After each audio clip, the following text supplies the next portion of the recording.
primera epístola, primera carta del apóstol Juan, capítulo número 5, versículo número 6. Este es Jesucristo el que vino por agua y sangre, no por agua solamente, sino por agua y sangre. Y el Espíritu es el que da testimonio, porque el Espíritu es la verdad, porque tres son los que dan testimonio: el Espíritu, el agua y la sangre. Y estos tres concuerdan en uno.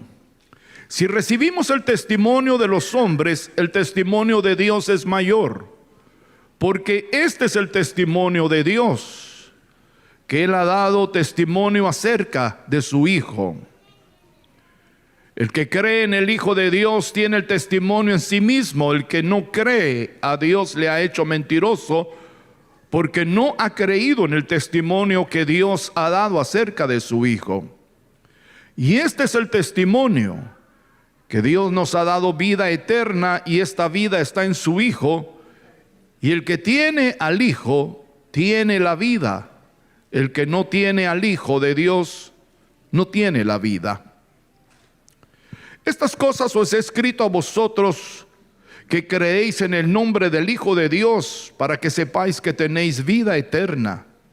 Y esta es la confianza que tenemos delante de Él, que si pedimos algo conforme a su voluntad, Él nos oye. Y si sabemos que Él nos oye en cualquier cosa que pidamos, sabemos que tenemos las peticiones que le hayamos hecho. Si alguno ve que su hermano comete pecado que no es de muerte, pedirá y se le dará vida. Digo a los que no pecan de muerte: hay pecado de muerte acerca del cual no digo que se pida. Toda maldad es pecado, pero hay pecado que no es de muerte. Y sabemos que todo aquel que ha nacido de Dios no sigue pecando. Más bien aquel que fue engendrado de Dios le guarda, y el maligno no le toca. Sabemos que somos de Dios y que el mundo entero está bajo el maligno. No obstante, sabemos que el Hijo de Dios está presente y nos ha dado entendimiento para conocer al que es verdadero. Y estamos en el verdadero, en su Hijo Jesucristo. Este es el verdadero Dios y la vida eterna. Hijitos, guardaos de los ídolos. Padre, te damos gracias por tu bendita palabra. Y gracias por el estudio que hemos hecho en esta epístola, en esta carta. Dios, te pido en el nombre de Jesús, habla a nuestros corazones, revélanos tus misterios, ayúdanos a entenderlos y a guardarlos en nuestro corazón. Ayer les estaba compartiendo, el libro de Apocalipsis dice que al final del tiempo habrán 144,000 judíos evangelizando al mundo. Eso está revelado. Esa fue una revelación que recibió el apóstol Juan de parte de nuestro Señor Jesús. 144,000 judíos evangelizando al mundo. Estos hombres van a hacer lo que la iglesia por más de 2000 años no ha podido hacer. Sépalo. Estos judíos, dice la Sagrada Escritura, que son 12,000 hombres puros, 12,000 hombres castos, 12,000 hombres que desde su niñez han sido consagrados para estudiar las Escrituras. Estos 12,000 hombres van a ser 12,000 hombres vírgenes.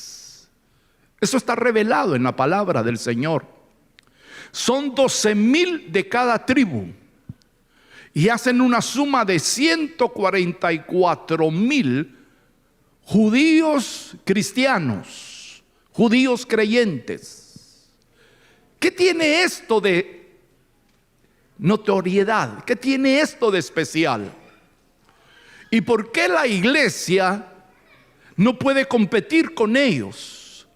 ¿Y por qué ellos van a hacer lo que la iglesia por más de 2000 años no ha podido hacer, de alcanzar el mundo?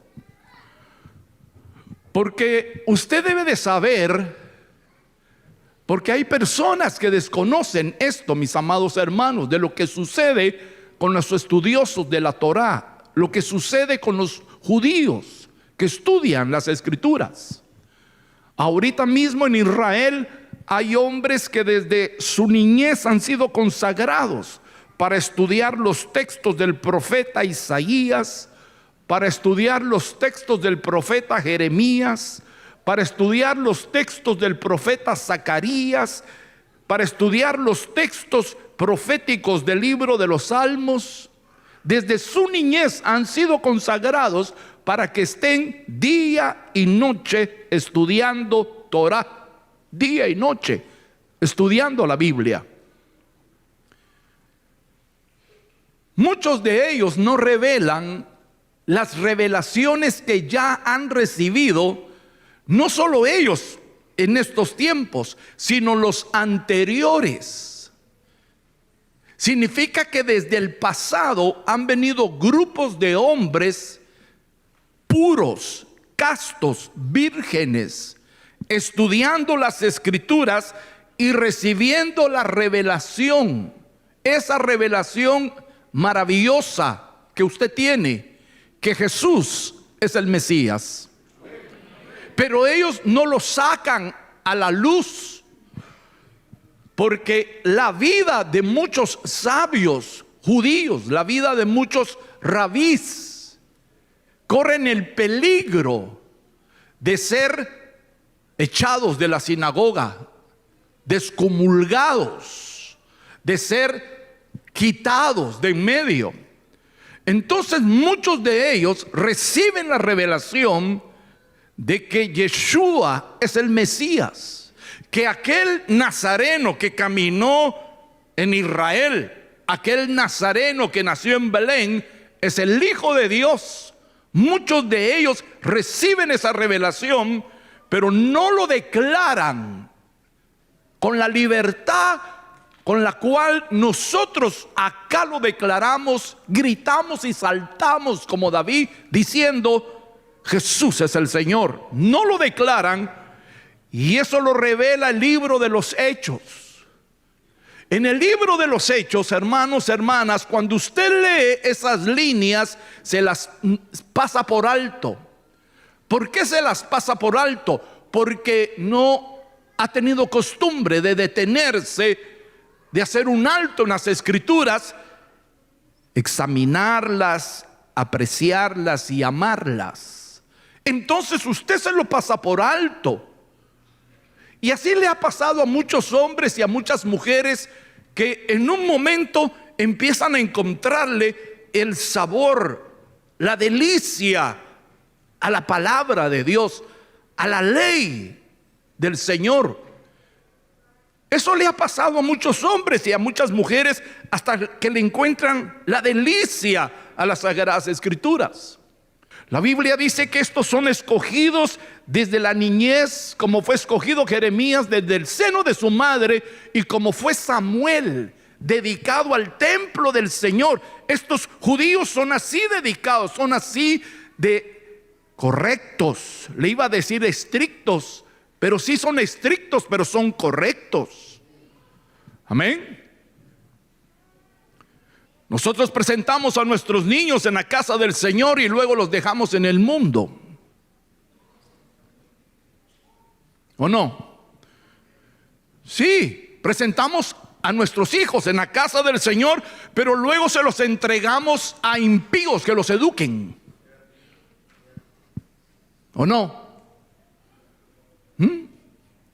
Los entregamos a las universidades impías que les enseñen ateísmo, que les enseñen ¿qué?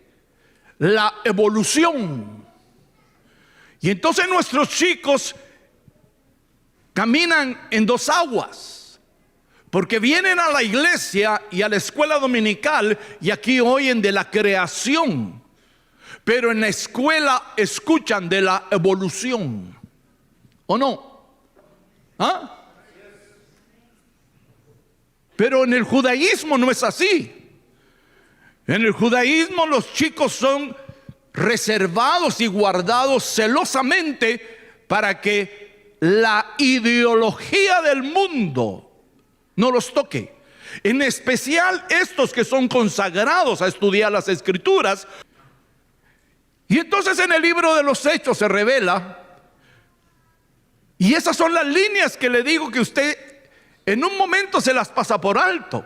Y dice de esta forma: y muchos sacerdotes, ahora se va a acordar, y muchos sacerdotes obedecían a la fe, pero no lo declaraban por temor de ser echados de la sinagoga. ¿Lo ha leído? Han venido generaciones de hombres que son el ejemplo futuro de los 144,000 del tiempo final. Conociendo al Señor, conociendo las Escrituras, estos judíos tienen una peculiaridad. Se apartan desde muy jóvenes. Son separados, son aislados. Cuando son adultos, se separan completamente, estudiando Torah, estudiando Biblia, estudiando escritos, estudiando profetas, recibiendo la revelación del Mesías. Y para un ejemplo, el gran Pablo. ¿Cuántos años se aisló Pablo para estudiar y recibir la revelación que luego salió a transmitirla? ¿Cuántos años? ¿Cuántos años? Allá arriba, ¿cuántos años? ¿Cuántos años? ¿Quién da más? ¿Quién da menos? ¿Cuántos años? Hay gente que dice: pastor, yo no sabía eso, pero está en la Biblia. 14 años se aisló Pablo. 14 años.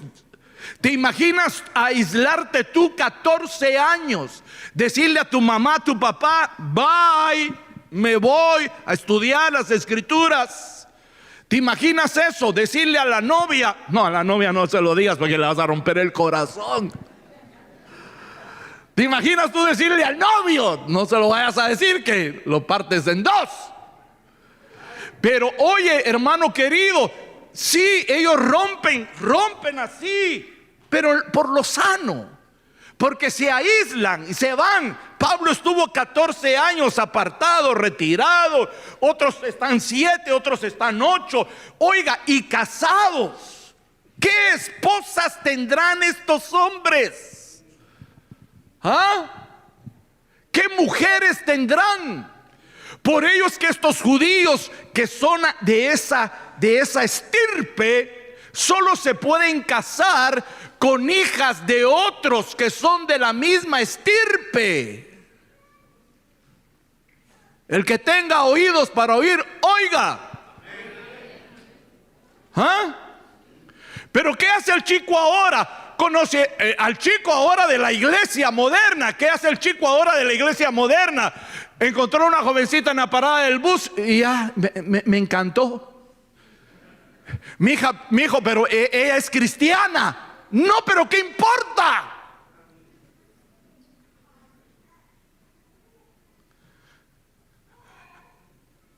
Y la jovencita también igual.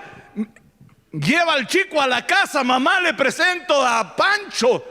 Y la mamá ve a Pancho con una facha, con los pantalones hasta abajo,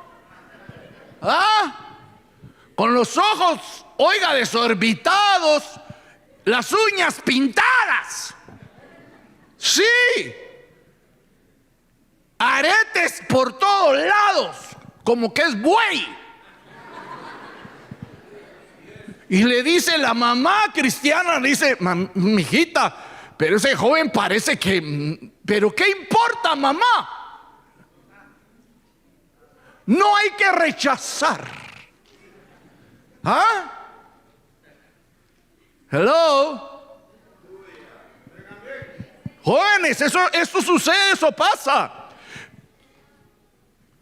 Estos hombres que se apartan 7, 8, 14 años estando aún casados, no se casaron con la primera que vieron o el primero que encontraron. No, no, no. Ellos se casan con la hija de un rabí, con la hija de un sacerdote, con la hija de un conocedor de las escrituras. Y este rabí la da en matrimonio con otro hermano que viene de esa misma línea, de esa familia. ¿Por qué? Porque saben que el yugo es gravoso. El yugo del matrimonio. Amén.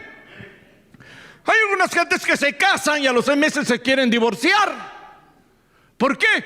Es que yo pensé que todo iba a ser felicidad. Te engañó la tele. Te engañó la movie. Te engañó la película.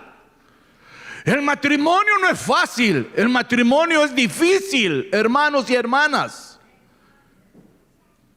Por eso el tema del matrimonio va a ser hasta que la muerte los separe. Pero ayer les decía, algunos ya están separados y la muerte no ha tenido nada que ver en ello. Hello. Y la muerte dice, chale, a mí no me avisaron. Y estos ya se desconectaron. ¿Ah? ¿Entiende qué es chale? Sí, también hay muerte mexicana.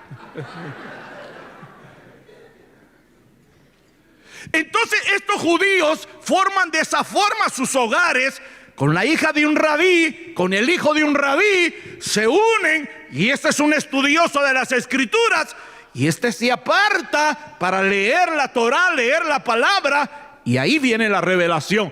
Porque déjeme decirle, nadie que se dedique y se queme las pestañas estudiando la Biblia, los profetas estudiando las Sagradas Escrituras, nadie que se desviva estudiando este maravilloso libro que es la palabra de Dios, será dejado en ceguera. Nadie, nadie, nadie, nadie, nadie.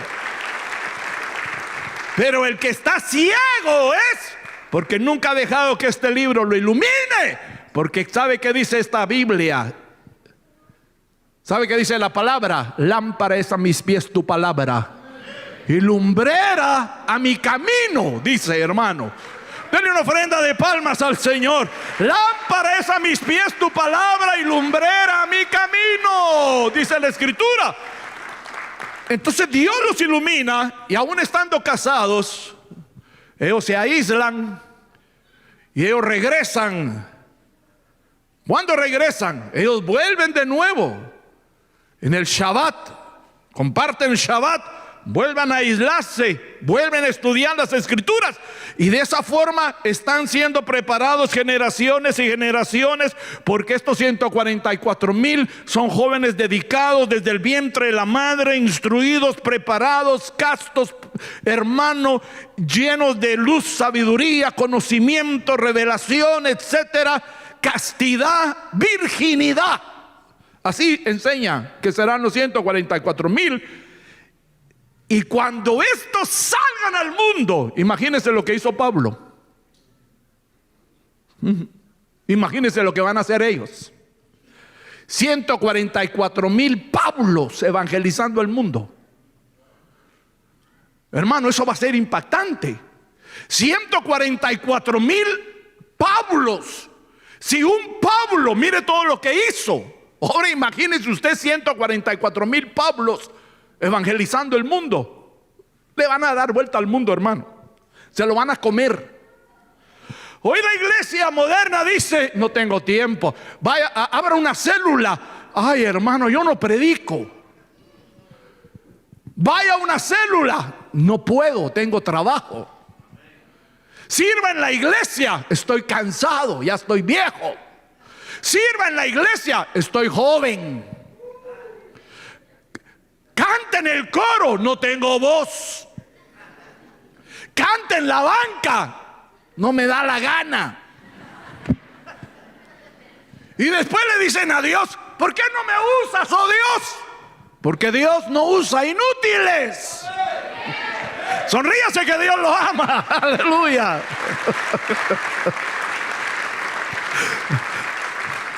Amén. Usted quiere que Dios lo use. Dígale al Señor: heme aquí, Señor, envíame a mí. Heme aquí, Señor, envíame a mí. Listo estoy, yo quiero ir. Y ahí dejémoslo.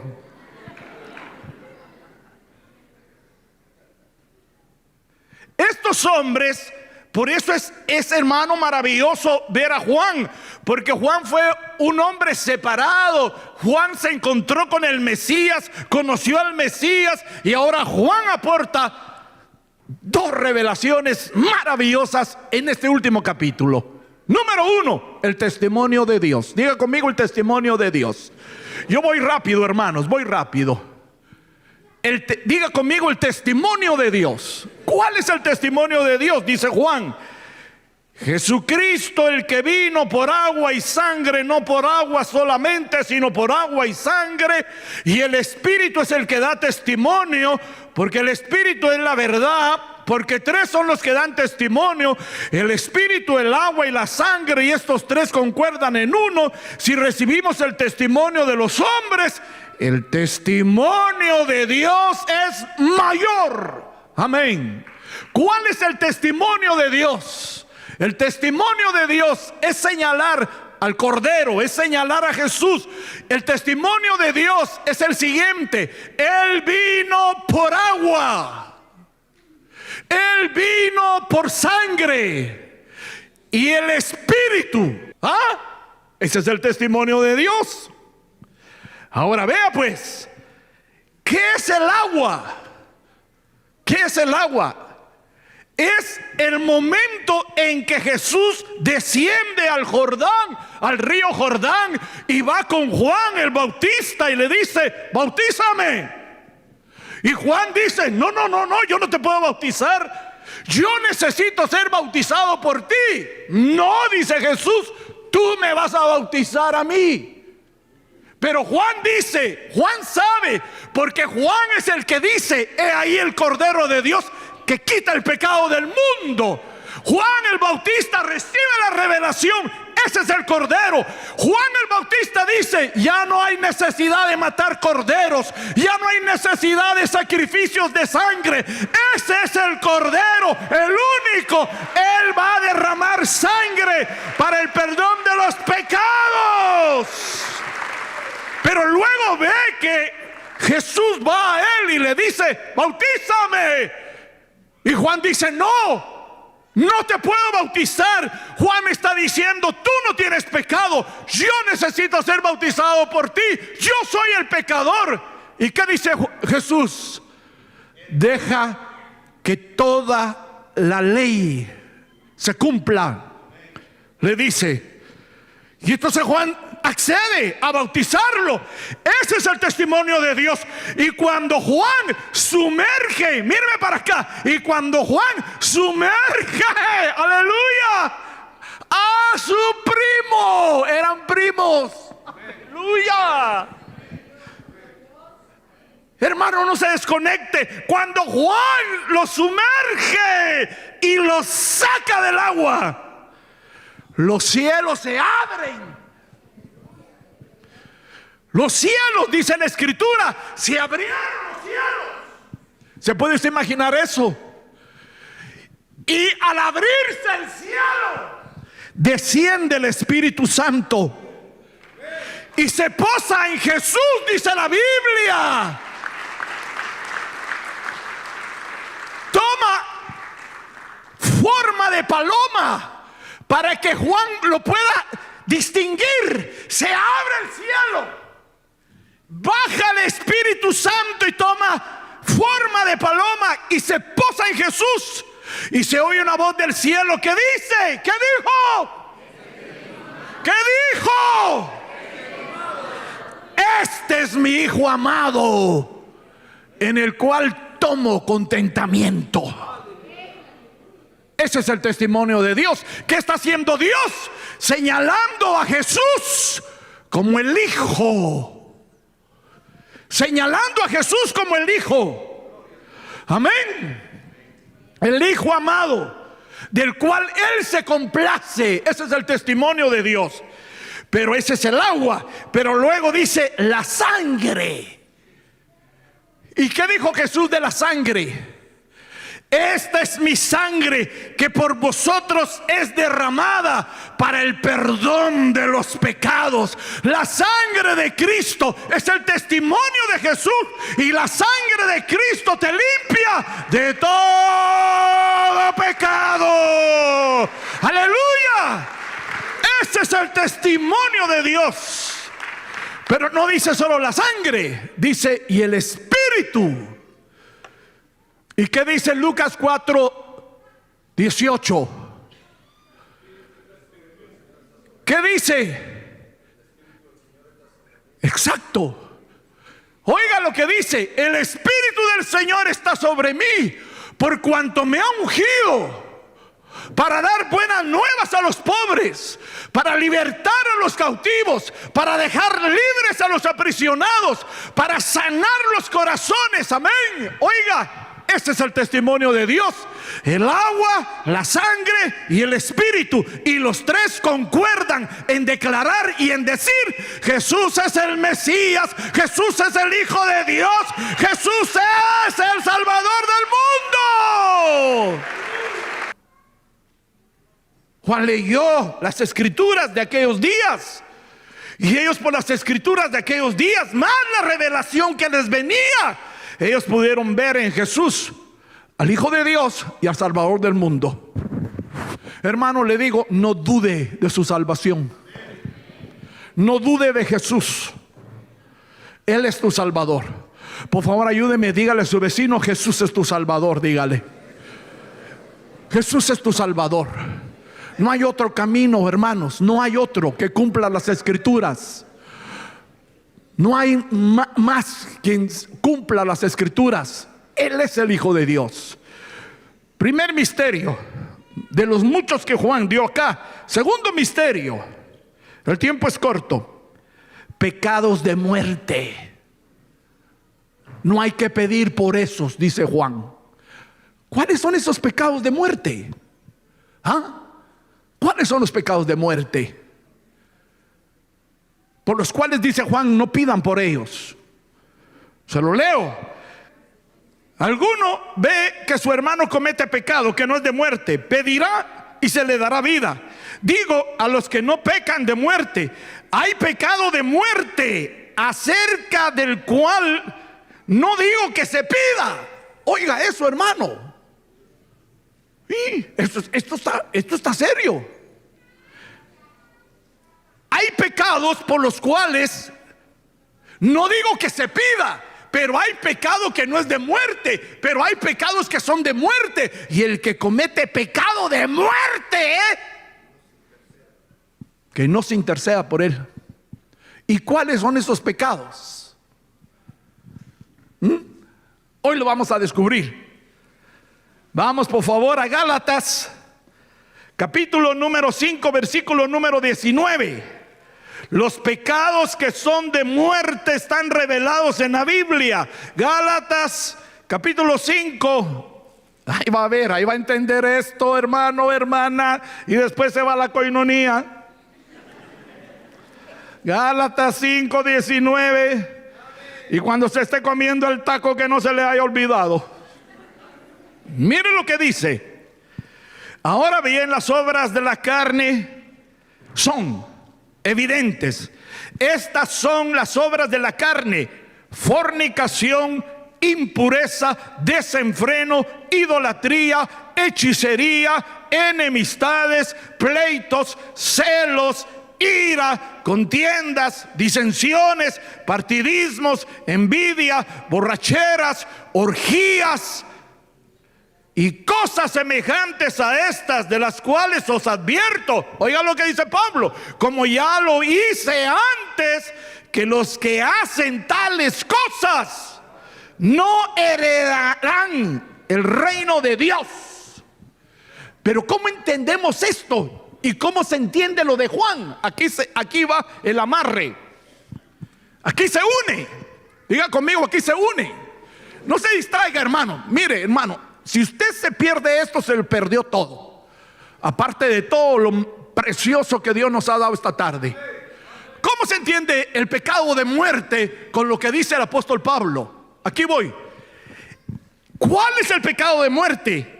Aquel que peca conscientemente. Ese es el pecado de muerte. ¿Oyó bien eso? El que está consciente de lo que está haciendo.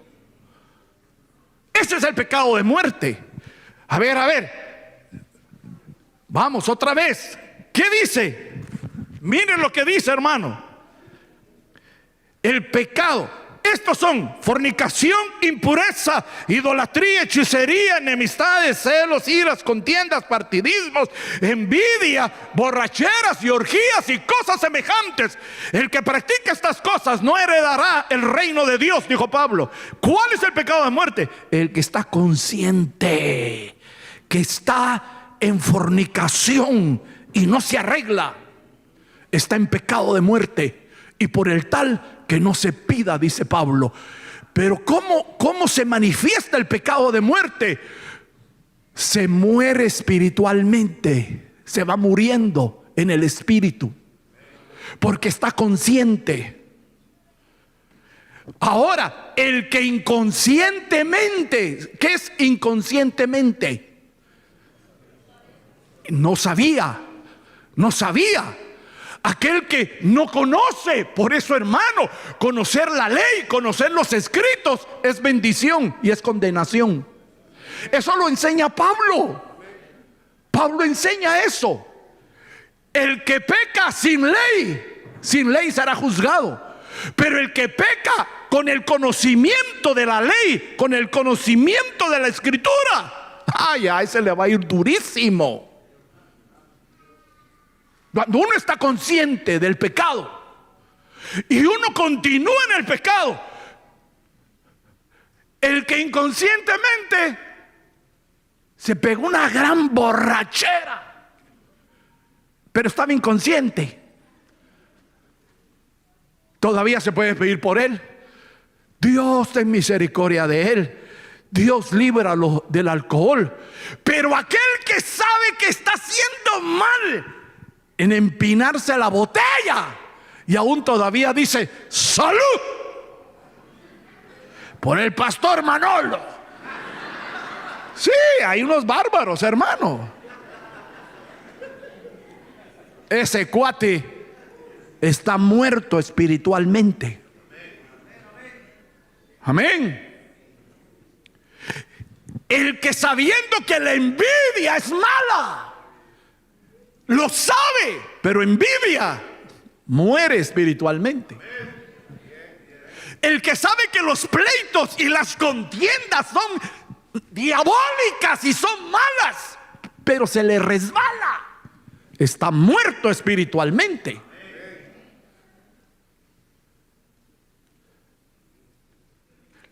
La celosa no vino hoy. A ver, dígame, ¿qué beneficio le trae a usted, hermana, ser celosa? Mencióneme uno nada más, un beneficio que a usted, ahí sí que le beneficia. La hace más nice, más tuanis, más good. No hay. Pero continúa celando al marido. Y lo cela y lo cela y lo cela. Y usted ya oyó que los celos son del diablo y son del diablo, y a usted se le resbala. Es pecado de muerte. Está muriendo espiritualmente. Y lo mismo es para el celoso. Y usted mira, pastor, y usted nunca fue celoso, receloso. Sí. Lo que pasa es que ahora ya me calmé.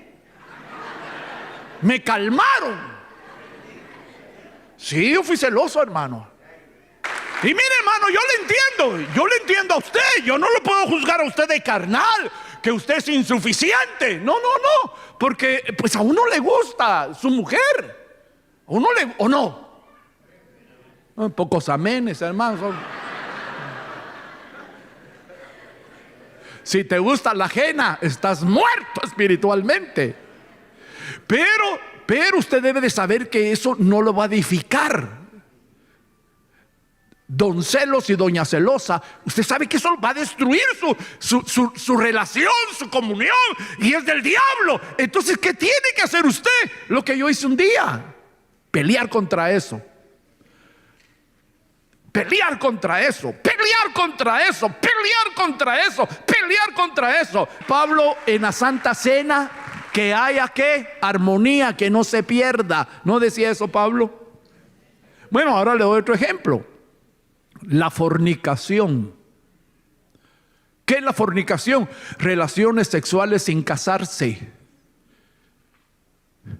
Y ya ellos lo saben, porque en la iglesia lo han oído muchas veces y en la Biblia también. Pero ellos siguen en la fornicación, siguen fornicando, son fornicando. ¿Qué es eso? Pecado de muerte. Están muertos en el espíritu. Y el que pelea con la esposa y pelea y sabe que no debe pelear, ¿qué es? Pecado de muerte. Y el que envidia y sabe que no tiene que envidiar, ¿qué es? Pecado de muerte. Y por el pecado de muerte no hay que pedir. ¿Por qué? Porque solamente Dios lo puede liberar a esa alma, hermano y hermana. Amén. Solo Dios te puede liberar, hacer libre. Porque el pecado de muerte te destruye a ti, pero destruye a los tuyos. La envidia te destruye a ti, pero destruye a los tuyos. La fornicación te destruye a ti, pero destruye a los tuyos. La borrachera te destruye a ti, pero destruye a los tuyos. ¿Qué más? La orgía te destruye a ti, pero destruye a los tuyos. Y el que, hermano amado, está en esas cosas, no heredará el reino de Dios. Ese es el pecado de la muerte. El pecado de la muerte es cuando usted hace las cosas conscientemente, sabiendo que son malas, y usted las sigue haciendo. Entonces, ¿qué debe usted de hacer? Pedirle a Dios y decirle: Dios, pelear su batalla. Hermano, pelee su batalla. Sola. Pelee su batalla. Y dígale: Dios, ya. Dios, ayúdame, libérame de este azote. Amén. Hay pecados que no son de muerte. Pues cuando usted no conoce las escrituras y usted comete el pecado, pero ese es un pecado que no es de muerte. Luego dice: toda maldad es pecado, pero hay pecado que no es de muerte. Sabemos que todo aquel que ha nacido de Dios no sigue pecando. Más bien, el que fue engendrado de Dios le guarda, Dios le guarda, y el maligno no le toca. Le tengo buenas noticias. Míreme para acá. Nadie se sienta contristado, así de que ay, ouch. Pastor, ¿quién le vino con el cuento? No es el cuento, es lo que dice la palabra. Amén. Es lo que dice la palabra. Yo he tenido que enfrentar todas las tentaciones que habla la Sagrada Escritura. Las he tenido que enfrentar. Todas ellas. He tenido que pelear, he tenido que luchar, he tenido que enfrentarlas. He tenido que decirle al Señor: Dios, dame la fuerza, ayúdame, Dios mío. Cuando yo oigo que un pastor cae, cuando yo escucho que un ministro cayó en adulterio, cuando yo oigo, hermano, que alguien se hundió en ese pecado de la fornicación, wow, le digo yo a Dios: Dios, líbranos. Líbrame, Señor, y líbranos. Amén. Porque todo pecado hay que enfrentarlo. No huya usted del pecado, enfréntelo. Porque si usted continúa en eso, eso lo va a matar espiritualmente. Wow. Hacemos una oración, póngase de pie y oramos.